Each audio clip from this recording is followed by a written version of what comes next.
कहा जाता है कि जब जागो तभी सवेरा, लेकिन जागने में इतनी देर मत कर दो कि सब कुछ बर्बाद हो जाए, हाथ से निकल जाए। बच्चों, आज हम लोग इसी कहावत के संदर्भ में बातें करेंगे कि स्टूडेंट के लिए जागने का सही समय क्या है, ठीक है। लेकिन उससे पहले हम लोग एक कहानी सुनेंगे।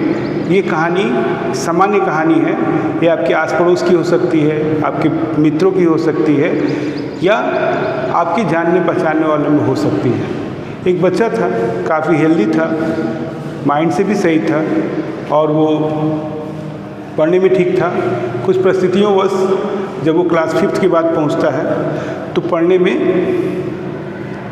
उतना होशियार नहीं रहता है, जो भी रीज़न हो, ठीक है। उसके एग्ज़ामिनेशन में परसेंटेज ऑफ मार्क धीरे धीरे डिक्लाइन होने लगते हैं, नीचे गिरने लगते हैं, डिक्रीज़ होने लगते हैं, और करते करते वो बोर्ड का स्टूडेंट बन जाता है, 9th में चला जाता है।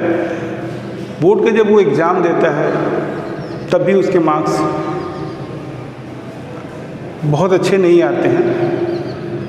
फिर वो इंटरमीडिएट में उसकी ख्वाहिश होती है, उसके पेरेंट्स की ख्वाहिश होती है कि वो डॉक्टर बने, नीट का एग्ज़ाम दे। वो मेहनत करता है और 12th के बाद उसके परसेंटेज आशानुरूप नहीं आ पाते हैं। फिर भी वो मेहनत करता है और काफ़ी मन लगा के पढ़ाई करता है, और जब नीट का एग्ज़ामिनेशन होता है तो उसकी रैंकिंग इतनी अच्छी आती है कि उसका गवर्नमेंट कॉलेज में, गवर्नमेंट यूनिवर्सिटीज़ में उसका MBBS के लिए सिलेक्शन हो जाता है, MBBS के लिए। अंततः वो डॉक्टर बन जाता है। अब इस कहानी में सोचने वाली ये बात है कि एक सामान्य सा बच्चा जो पढ़ने ठीक था, बाद में उसके कुछ डाइवर्शंस हुए, कन्वर्जन हुए या ट्रांसफॉर्मेशन हुए, और वो एक औसत स्टूडेंट रहा। आफ्टर 12th बोर्ड के एग्जामिनेशन के बाद ऐसा क्या हुआ होगा, उसने क्या चीज़ अपने आप में चेंज की होगी जो वो बोर्ड एग्जामिनेशन में चेंज नहीं कर पाया, या क्लास 10th के एग्जामिनेशन में चेंज नहीं कर पाया, कि उसका सिलेक्शन जो है वो नीट के थ्रू गवर्नमेंट कॉलेज में हो जाता है अच्छे तरीके से। यहाँ पर एक सोचने वाली बात यहाँ पे और भी हो सकती है कि जो हम ट्रांसफॉर्मेशन की बात करते हैं, उसका ट्रांसफॉर्मेशन आफ्टर 12th हुआ। वो ट्रांसफॉर्मेशन अगर पहले हो गया होता तो क्या उसकी रैंकिंग और सुधर सकती थी, क्या और चीज़ें अच्छा कर सकता था। ठीक है बच्चों, तो आज हम लोग ये जानेंगे कि एक स्टूडेंट का ट्रांसफॉर्मेशन, ठीक है, कब कब हो सकता है, और ये गार्जियंस, पेरेंट्स के लिए भी बहुत जानना ज़रूरी है, ठीक है। तो ऐसा नहीं है कि जो बच्चा जो है वो अभी कमज़ोर है तो आगे जाके सही नहीं होगा, लेकिन सही समय पे होना ज़रूरी है। तो आइए जानते हैं कि एक स्टूडेंट के लाइफ में ट्रांसफॉर्मेशन कितनी बार हो सकता है समय रहते, ताकि वो समय से जाग सके और अपने गोल्स को अचीव कर पाए, ठीक है।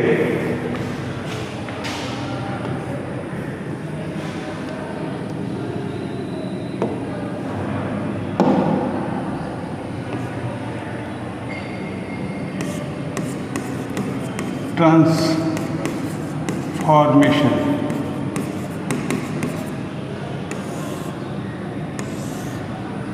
ठीक है बच्चा, देखो अभी क्या है कि हम जब क्लास 5th तक होते हैं,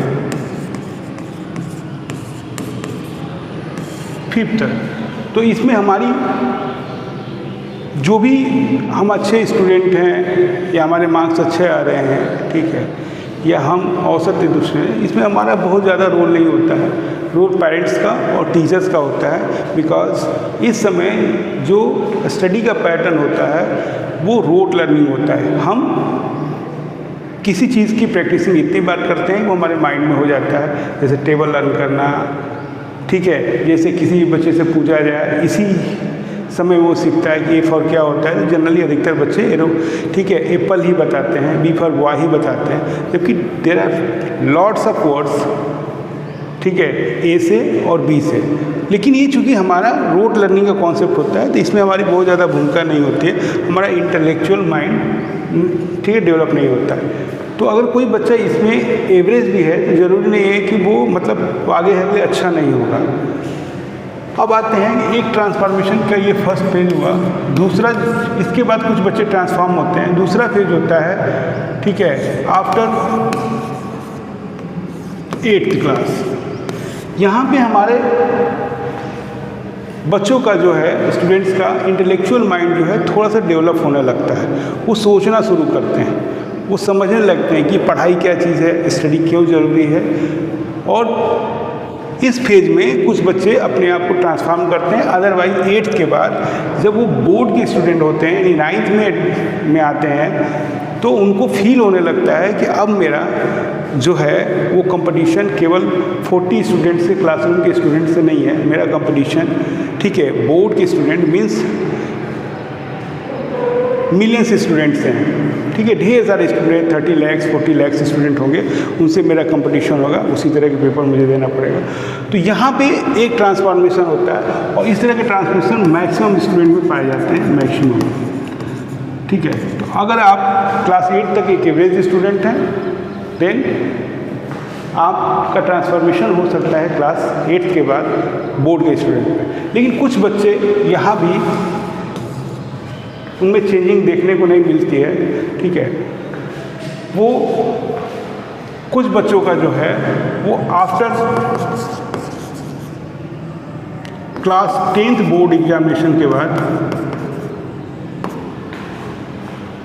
उनमें ज़बरदस्त ट्रांसफॉर्मेशन होता है। जब बोर्ड का रिजल्ट आता है और उनके आसार रूप नहीं आता है, जितना वो एक्सपेक्टेशन किए रहते हैं उस तरह का रिजल्ट नहीं आता है, तो उनको फील होता है, ठीक है, कि कुछ गलतियां हुई हैं जो मुझे करनी नहीं चाहिए थी। वो अगर इम्प्रूव कर लेंगे तो हमारा नेक्स्ट जो भी बोर्ड होगा वो मेरा काफ़ी अच्छा हो सकता है। तो यहाँ पर भी मैक्सिमम स्टूडेंट का ट्रांसफॉर्मेशन देखा गया है, क्योंकि यहाँ के बाद उनको अपने गोल और अपना पाथ, अपना कैरियर दिखाई देने लगता है। तो कई बच्चे यहाँ भी ट्रांसफॉर्मेशन होते हैं, लेकिन कुछ बच्चे यहाँ भी अपने समय को निकाल लेते हैं और ट्रांसफॉर्म नहीं हो पाते हैं। तो एक चौथा ट्रांसफॉर्मेशन जो होता है वो आफ्टर क्लास 12th होता है। यानी 12th में भी अगर आपका असनुरूप जैसा एक्सपेक्टेशन किया उतना रिजल्ट नहीं आ पाता है, तो कुछ बच्चों को यहाँ पर भी, यहाँ के बाद भी उनको समझ आता है कि नहीं, ठीक है, मैं जो कर रहा हूँ दिस इज़ नॉट गुड, ठीक है, मैं अपने टाइम को सही से मैनेज नहीं कर पा रहा हूँ।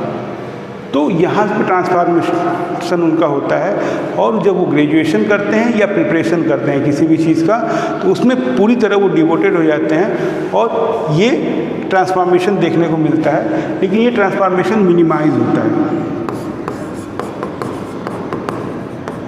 कारण कि बहुत कम बच्चों में ही इस तरह के, जो बच्चे 12th तक ट्रांसफॉर्म नहीं हो पाए, तो कुछ ही बच्चों में ये मिनिमाइज ट्रांसफॉर्मेशन होता है जो अपने आप को फिर से सही पाथ पे ले आ पाते हैं। क्योंकि यहाँ पे आपका माइंड जो है ना वो धीरे धीरे, ठीक है, या तो आपको टाइम मैनेज करना आ जाएगा या तो फिर आपको नहीं मैनेज करना है। तो ये मिनिमाइज, ठीक है, ट्रांसफॉर्मेशन होता है। और एक जो लास्ट ट्रांसफॉर्मेशन होता है वो होता है आफ्टर ग्रेजुएशन। जब बच्चे ग्रेजुएशन कर लेते हैं तो कुछ ये भी मिनिमम होता है, एकदम मिनिमम होता है। इन बच्चों को ये समझ में आने लगता है कि जीवन में मैं जो ढूंढ रहा था वो सही नहीं था। इनकी एज भी नियर अबाउट 20 एबव हो चुकी होती है, तब ये समझते हैं। और कुछ बच्चे यहाँ से भी बहुत, लेकिन ये संख्या बहुत कम होती है, यहाँ से भी ट्रांसफॉर्म होते हैं।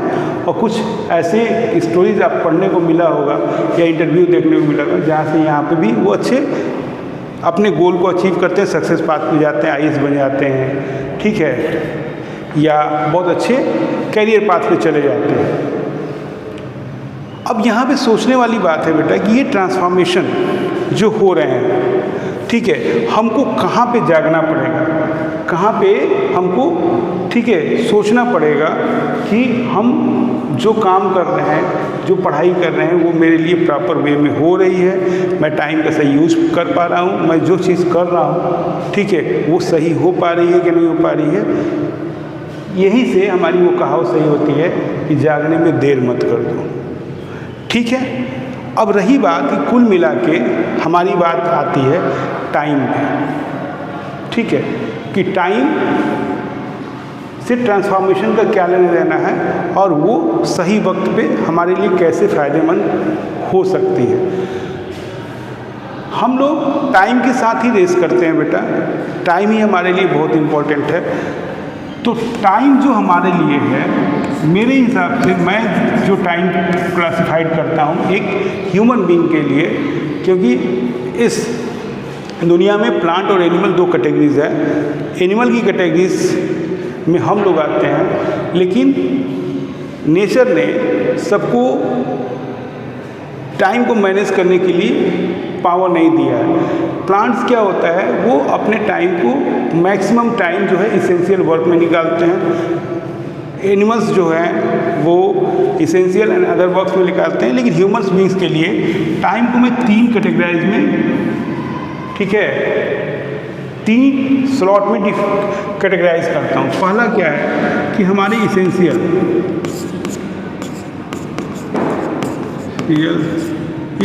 टाइम। दूसरा जो है इसेंशियल टाइम के अलावा, इसेंशियल टाइम एक्चुअली है क्या, ये टाइम वो है जो पर डे 24 आवर्स में हम 8 घंटे से लेके 12 घंटे का ये इसेंशियल टाइम होता है जो हमको देना ही देना है। 8 घंटा नियर अबाउट जिस हम सोने के लिए निकाल लेते हैं, वो ज़रूरी है हमारे शरीर के लिए भी। और 4 आवर्स जो है हमारा डेली रूटीन है उसमें, ठीक है, उसमें जो है यूज़ करते हैं 4 घंटा, लाइक वॉशरूम जाना, बाथिंग करना,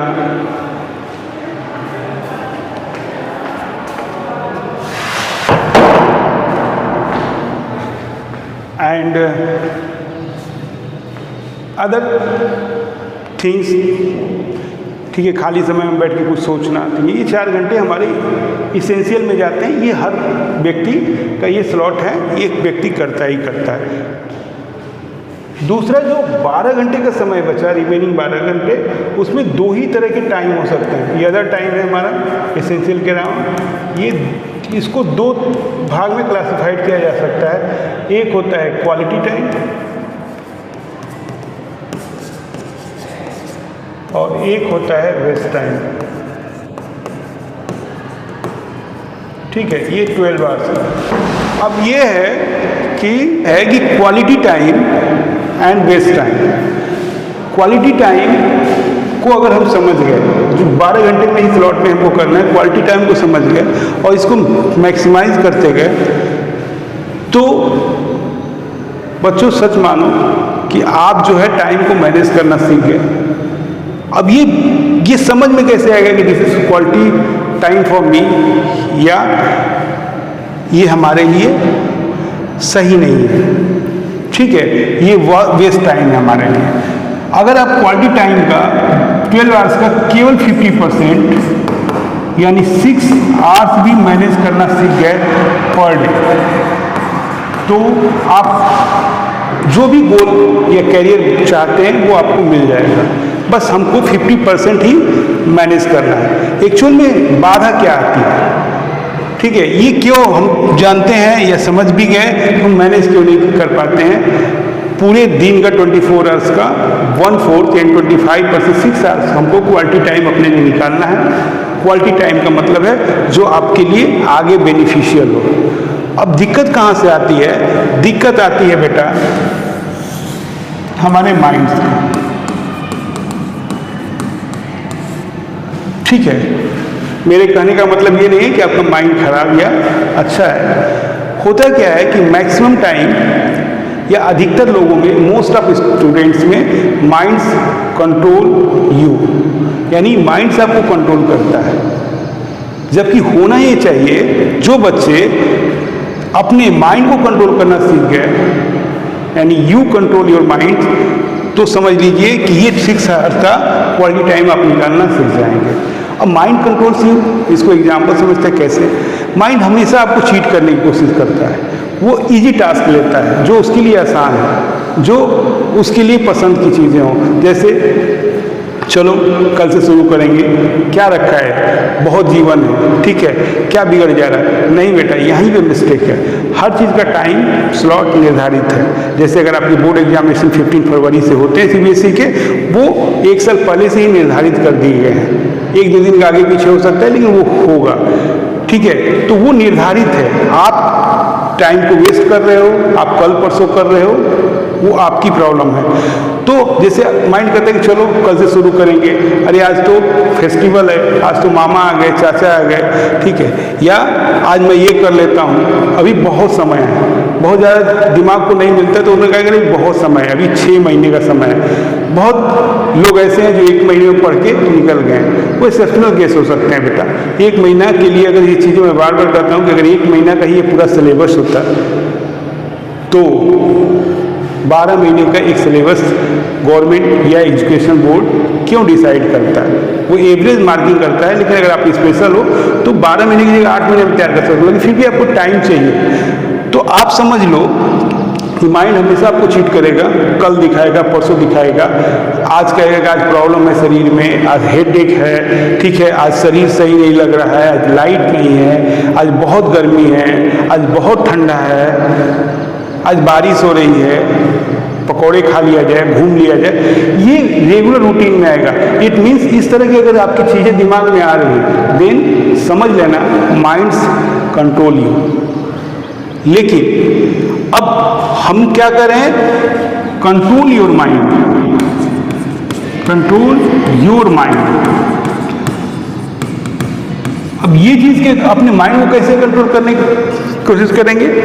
तो ये चूंकि बहुत कम एज में नहीं समझ में आता है, लेकिन जब भी आप 9-10 के स्टूडेंट हो जाते हैं, ये वो 13-14 ईयर्स, तो आप एक काम करिए, जैसे आपको एनालाइज हो जाएगा कि ठीक है आप सही कर रहे हो, आपका टाइम क्वालिटी है या वेस्ट टाइम कर रहे हो। और जब ये आप करना सीख जाओगे, इसका मतलब अपने माइंड को आप कंट्रोल करना सीखे। वो चीज़ क्या है? आप पर डे क्या काम करिए। पहले के लोग अपने डायरी को मेंटेन करते थे, या कुछ लोग की आदत होती थी, वो जो भी चीज़ें करते थे पर डे वो राइट करते थे और एक एनालाइज करते थे कि मैंने आज सही किया या गलत किया। आपको ऐसा कुछ नहीं करना है, मैं डायरी लिखने की बात ही नहीं कर रहा हूँ, लेकिन 15 मिनट्स का एक टाइम सेल्फ के लिए निकालिए, जिसमें सेल्फ एनालाइज करें आप अपने को, या ऑब्जर्वेशन, ठीक है, सेल्फ ऑब्जर्वेशन करें, सेल्फ एनालाइज करें। और ये टाइम सबसे बेस्ट मेरा मानना है तब हो सकता है जब आप सोने के पहले जाएं, यानी बिस्तर पे जाने के पहले 15 मिनट। ऐसा नहीं दिन में कभी भी, क्योंकि वहाँ पे माइंड कहीं ना कहीं फिर आपको चीट करने की कोशिश करता है, लेकिन ये ब्रीज टाइम होता है सोने के पहले।